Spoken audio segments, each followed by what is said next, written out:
The 5 a.m. Club, Chapter 4, Letting Go of Mediocrity and All That's Ordinary.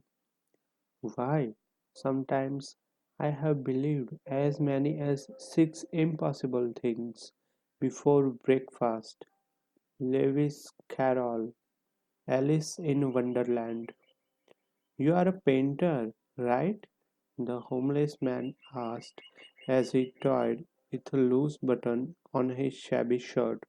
Yeah, mumbled the artist, sort of a frustrated one. I'm good, but not great. I have a lot of art at my flat in Zurich, said the homeless man, smiling indulgently.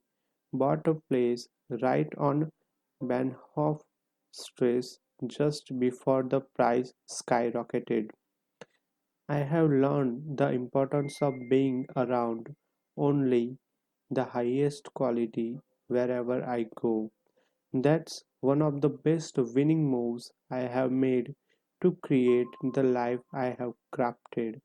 In my businesses, I only allow in top players because you can't have an A level company with C level performers.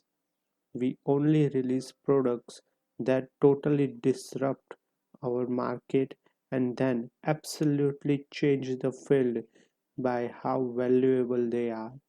My enterprises only offer services that ethically enrich our clients, deliver a breathtaking user experience, and breed fanatical followers who couldn't imagine doing business with anyone else. And in my personal life, it's the same thing. I only eat the best food, though I don't eat a lot of it.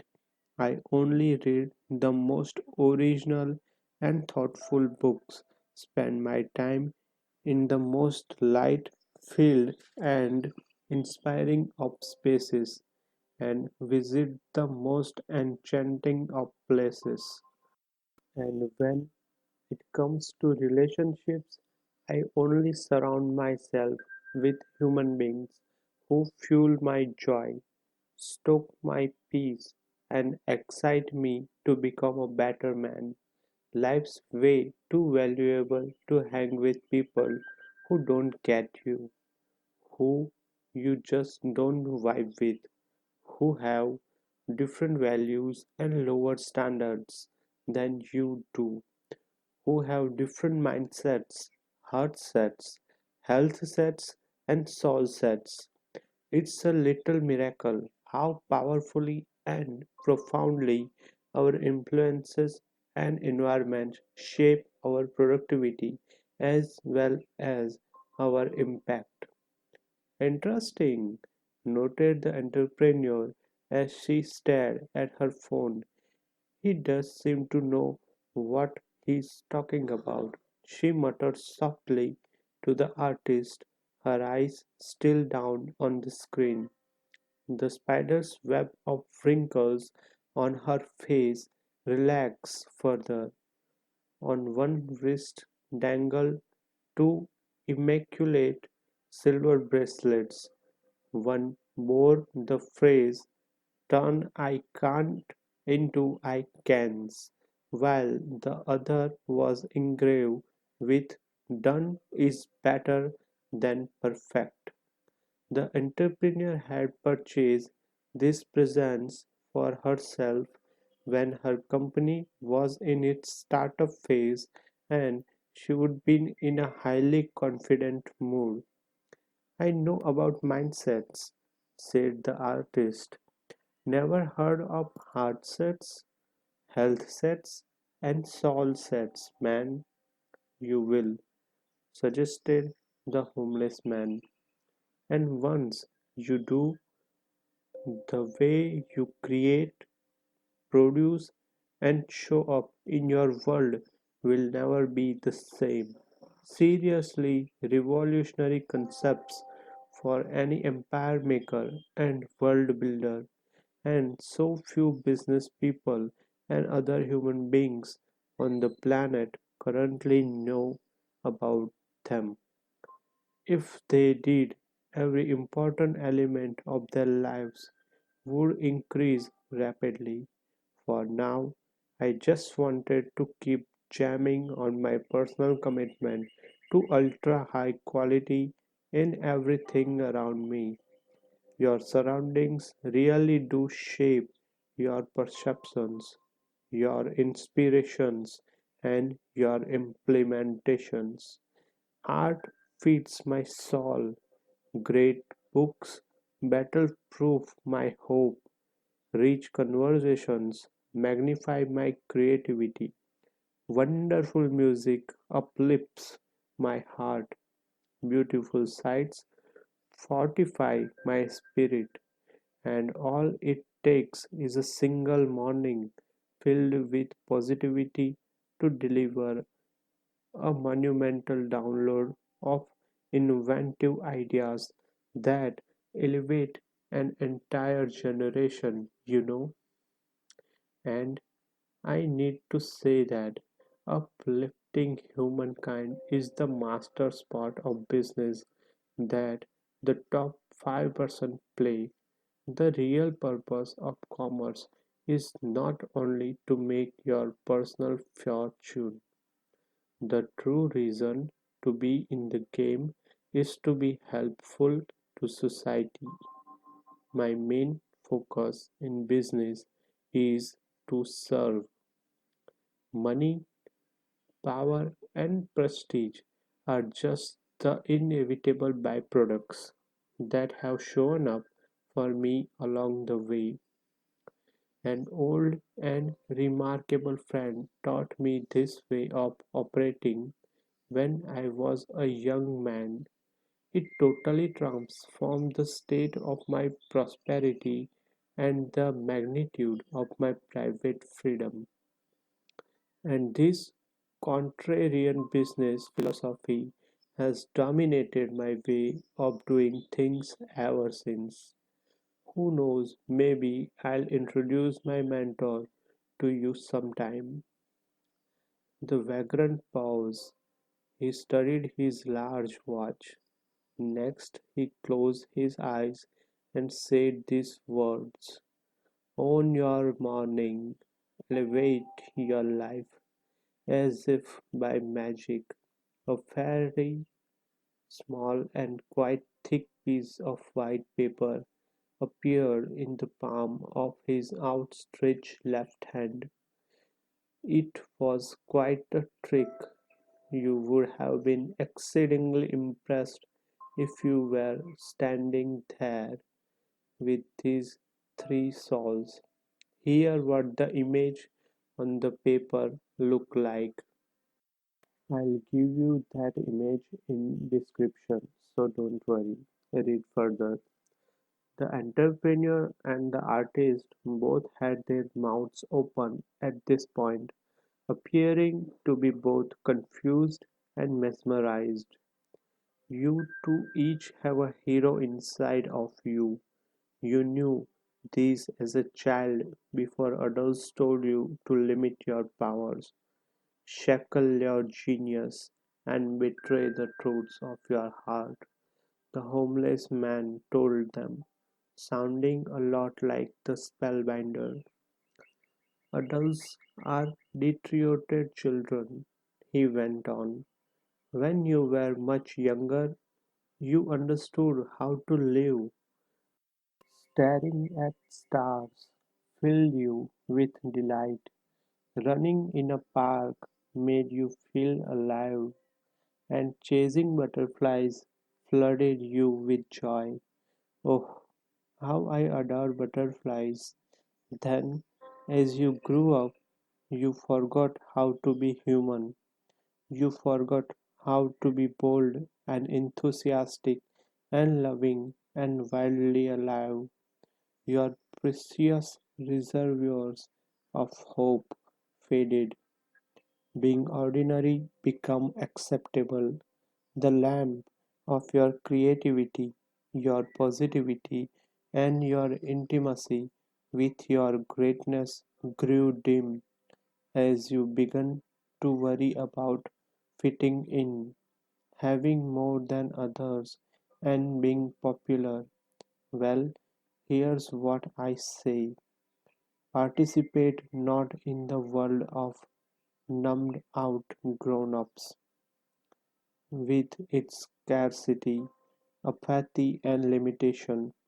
I am inviting you to enter a secret reality known only to the true masters, great geniuses, and genuine legends of history, and to discover primal powers within you that you never knew were there. You can create magic in your work and personal lives. I sure have, and I am here to help you do so. Before the entrepreneur and the artist could utter even a word, the homeless man continued his discourse. Oh, I was jamming on the importance of art and the ecosystem that your life is built within. Makes me think of the awesome words of the Portuguese writer Fernando Pessoa. Art frees us through illusion from the squalor of being, while feeling the wrongs and sufferings endured by Hamlet, Prince of Denmark. We don't feel on our own, which are vile because they are ours and vile because they are vile. Also reminds me of what Vincent van Gogh said: for my part, I know nothing with any certainty, but the sight of the stars makes me dream. The homeless man swallowed hard. His eyes darted away. He cleared his throat nervously. Guys, I have been through a lot, been knocked down and kicked around a ton by life, been sick, been attacked, been abused, been misused. Hey, I'm sounding like a country song. If my girl cheated on me and my dog died, I would have a hit single.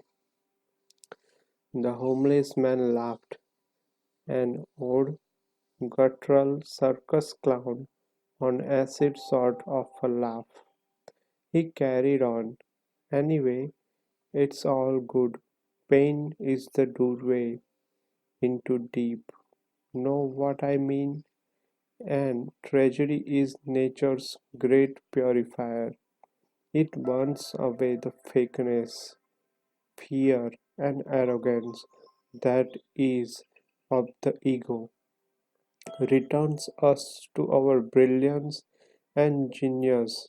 If you have the courage to go into that which wounds you, suffering yields many rewards, including empathy, originality, reliability, and authenticity. Jonas Salk said, I have had dreams and I have had nightmares, but I have conquered my nightmares because of my dreams. The uninvited vagabond added wistfully. He's super weird, incredibly eccentric, but there's something special to him, admitted the entrepreneur quietly to the artist, removing just a little more of the armor of cynicism that had protected her over her stellar career. What he just said is exactly what I have needed to hear. I get that he looks like he lives in a cardboard box on the street, but listen to his words. Sometimes he speaks like A poet. How could he be so articulate? Where did his depth come from? And who is his old friend he says has taught him so much? He also has a warmth that reminds me of my dad. I still miss him. He was my confidant, my top supporter, and my best friend. I think of him every day. Okay,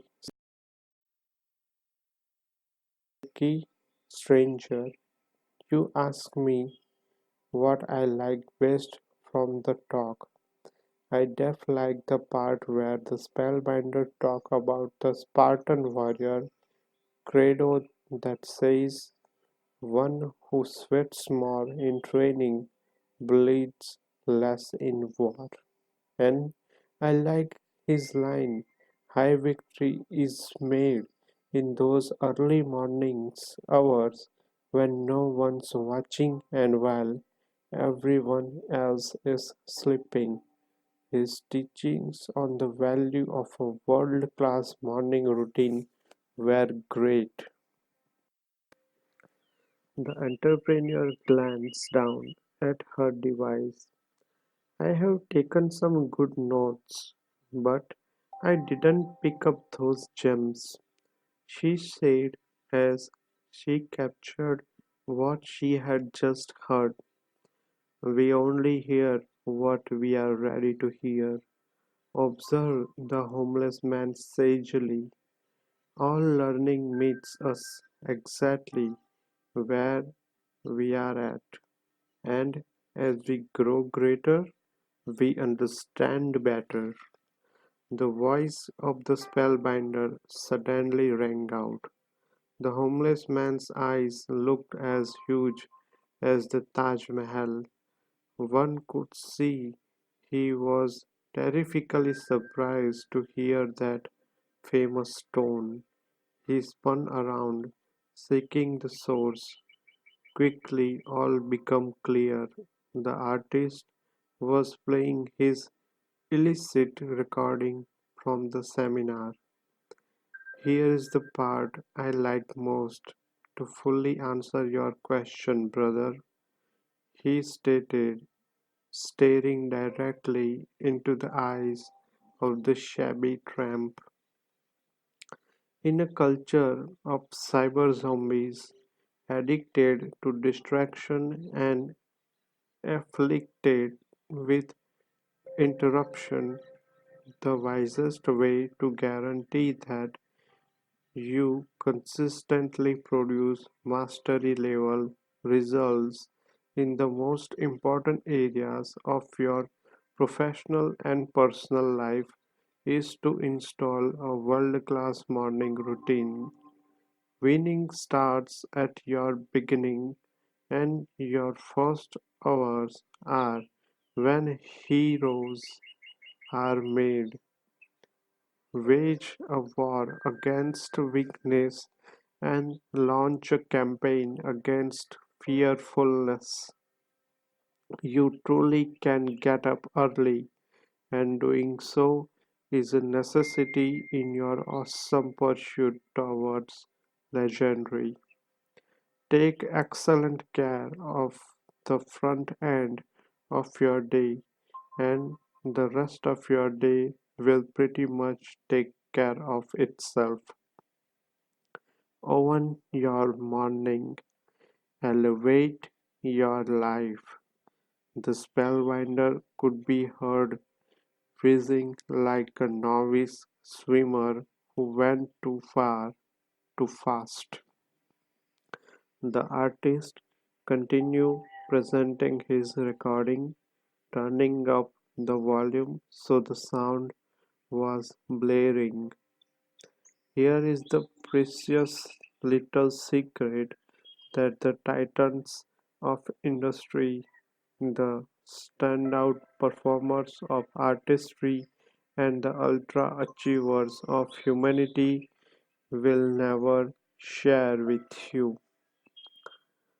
Gargantuan results are much less about your inherited genetics, and far more about your daily habits and your morning rituals is by far the most essential one to calibrate and then automate. When we see the icons in action, the forceful seduction sold to us by our civilization is to believe they were always that great, that they were born into their exceptionalism, that they won the fortunate DNA lottery, that their genius was inherited.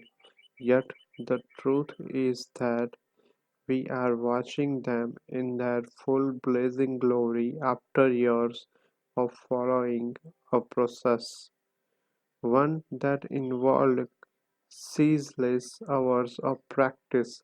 When we observe magnificent players in business, sports, science, and the arts, we are observing the earned results of monomaniacal concentration around a single pursuit, astronomical focus on one skill, intensity of sacrifice applied to one aim, unusual levels of deep preparation, and extreme amounts of solid patience.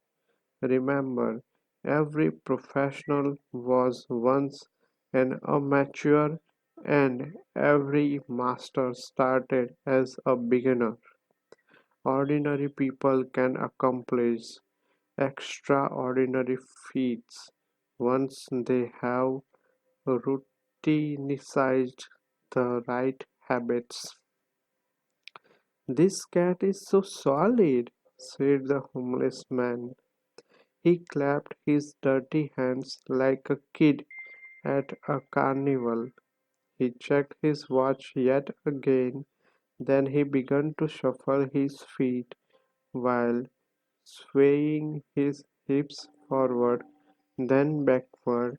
His hands were now waving in the air, and he was snapping his fingers with closed eyes again. Sounds like the early rappers used to make without their boomboxes emerged from his cracked lips. You would have been astonished to watch him in action. "What the hell are you doing?" shouted the artist. "Dancing," replied the homeless man, moving gloriously. "Keep bringing me this beautiful knowledge." Socrates said, "Education is the kindling of a flame," and Isaac Asimov wrote, "Self-education is, I believe, the only kind of education there is." So keep playing the old guru's words, dudes. It's all so gnarly. The artist resumed the recording. "Heavily resist all piracy of your mastery from his this world, tempting you into distractibility and causing digital dementia. Force your attention back to the Everest of potential, aching for fuller expression, and to today release all reasons that feed any stagnation of your strengths. Start being an imaginationalist, one of those rare individuals who leads from the nobility of your future versus via the prison bars of your past. Each of us thirsts for days filled with tiny bursts of miraculous. Every one of us wishes to own our pure heroism and step into unchained exceptionalism.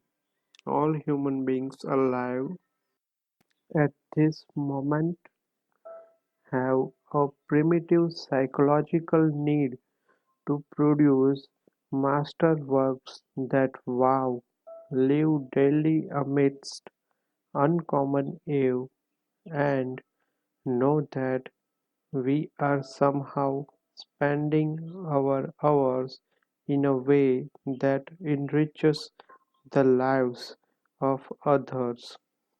The poet Thomas Campbell said it beautifully when he observed, "To live in hearts we leave behind is not to die." Each of us truly has been built to make history in our own authentic way. For one, this might mean being an excellent coder or a fine teacher who lifts your young minds. For another, this opportunity could mean becoming a tremendous mother or a magnificent manager. To yet another, this good fortune may mean growing a great business or being a fantastic salesperson who serves customers superbly. This chance to be remembered by future generations and lead a life that truly matters is not some platitude.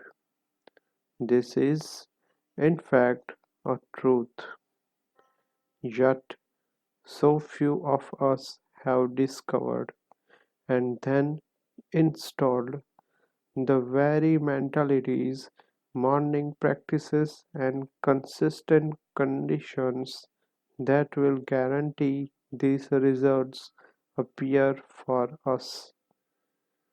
We all want to reassess our birthright of towering talent, limitless joy, and freedom from fear, but few of us are willing to do the very things that would cause our hidden genius to present itself.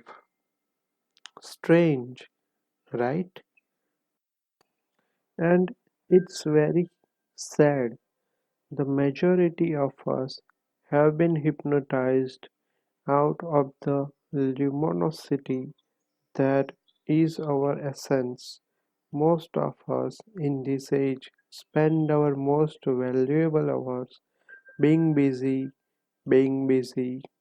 chasing trivial pursuits and artificial amusements while neglecting living a real life.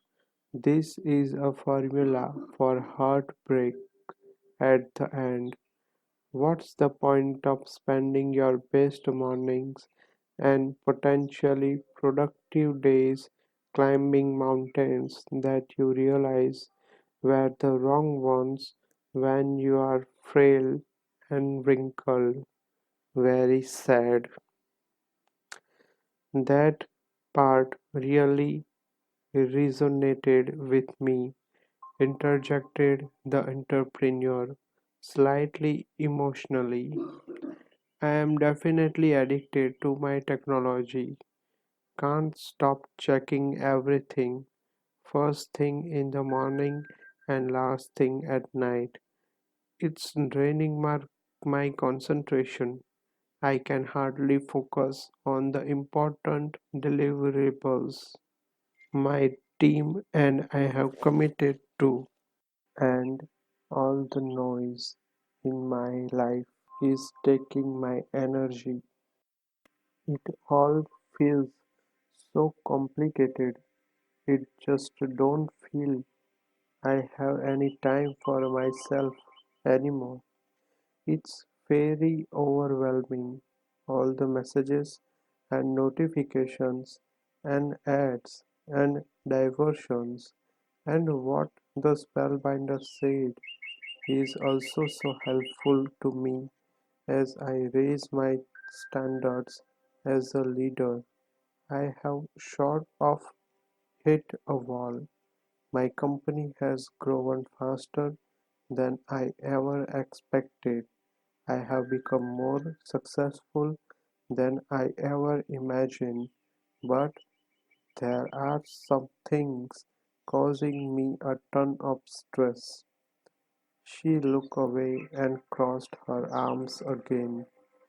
I can't tell them what I am really dealing with, thought the entrepreneur.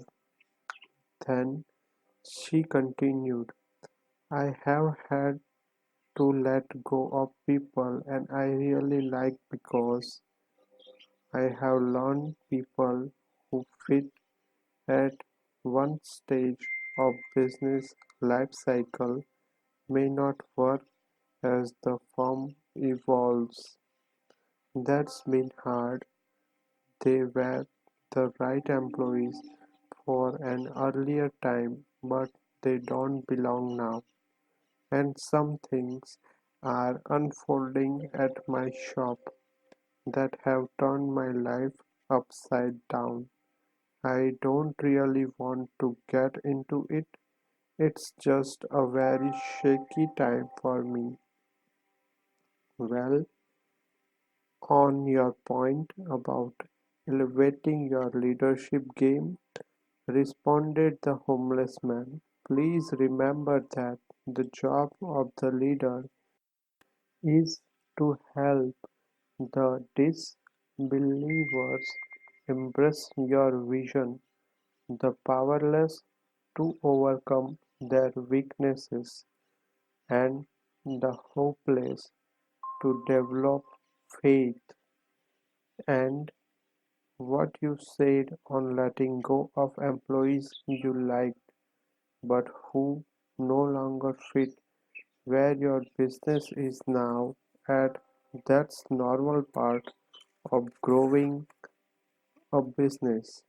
And it happened because they failed to grow as your enterprise rose. They started coasting. They stopped learning, inventing, and making everything they touch better than they found it. And as a result, they stopped being awesome value incubators for your venture. They likely blame you, but they did it to themselves.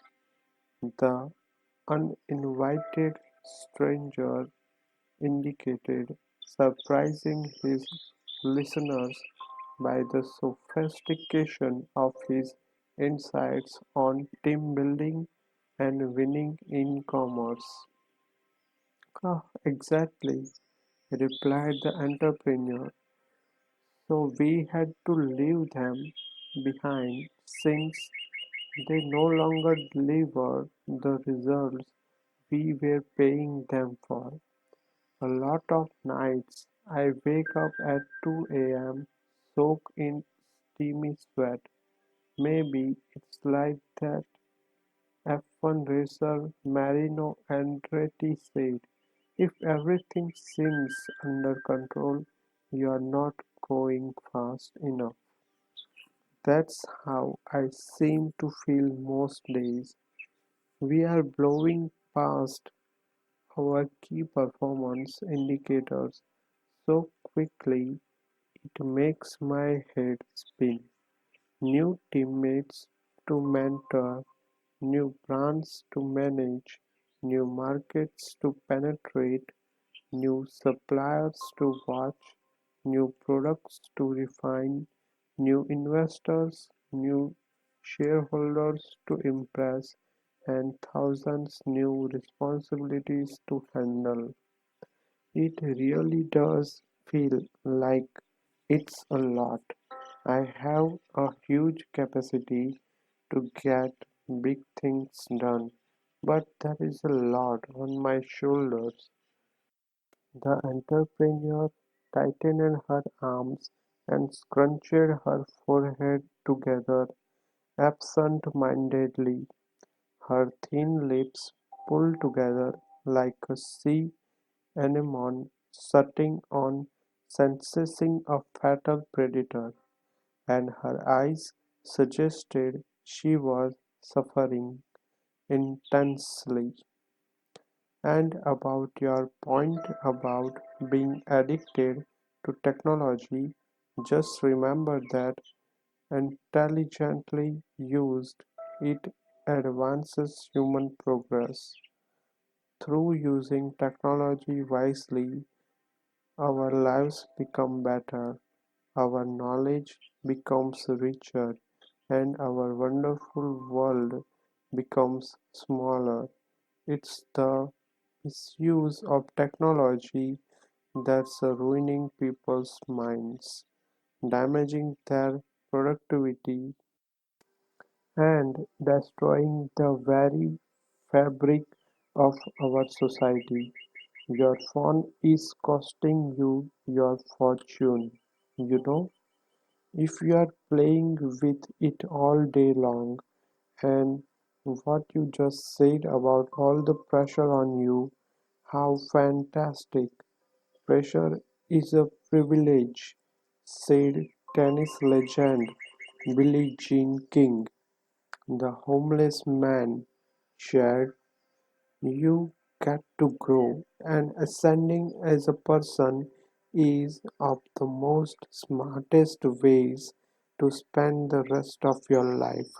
With every challenge comes the gorgeous opportunity to rise into your next level as a leader, performer, and human being. Obstacles are nothing more than tests designed to measure how seriously you want the rewards that your ambitions seek."